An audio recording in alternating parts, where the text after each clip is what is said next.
Okay, so we just reviewed some vocab that is essential to know in the school, la escuela, or university, but now we are mainly focusing on university vocab. La universidad. That means the university, okay? In the US, we oftentimes say university is college, okay? But in Spanish, college, it doesn't really work because if you said colegio, that means high school, okay? Or a school for younger children. So if you are at university, always say la universidad for no confusion, okay? First, we need to know the word professor. We need to know how to say exam. We need to know how to say an essay, an internship, and homework. So, professor in Spanish is profesor. Okay. An exam is very similar. It's examen. An essay in Spanish is ensayo. Okay, so I had to write many essays during my time at university. Muchos ensayos, many essays. If you are doing an internship, some people might call it a práctica. Other people will call it a pasantía. So I found that in Spain, oftentimes my internships were called prácticas, and in Latin America, it was called a pasantía. But this may change depending on the location of where you are studying.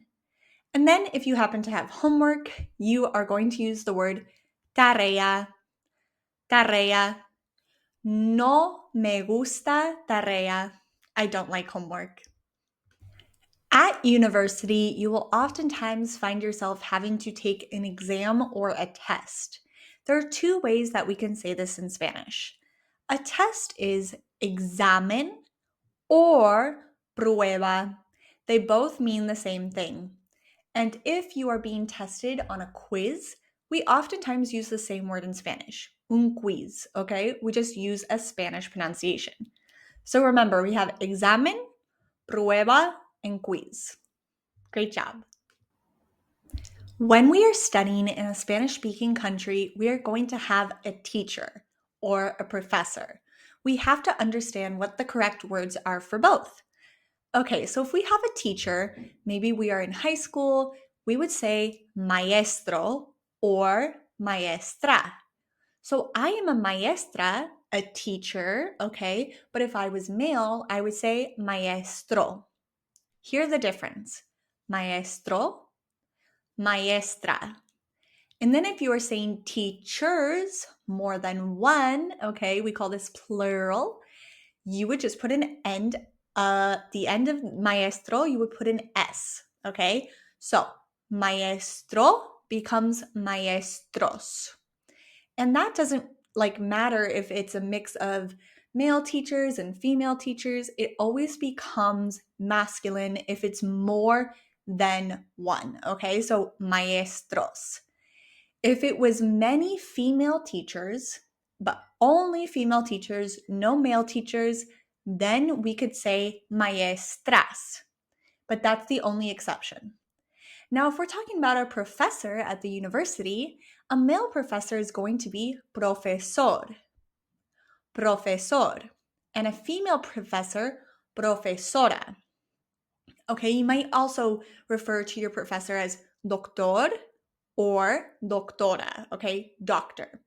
And it's going to be different for the male and the female, for the masculine and feminine in Spanish. This is also the case when we are talking about professors, more than one professor. The way we're going to say this is a little different. Instead of just adding an S at the end, we're going to add an ES. So professor, profesor, becomes profesores. Profesores.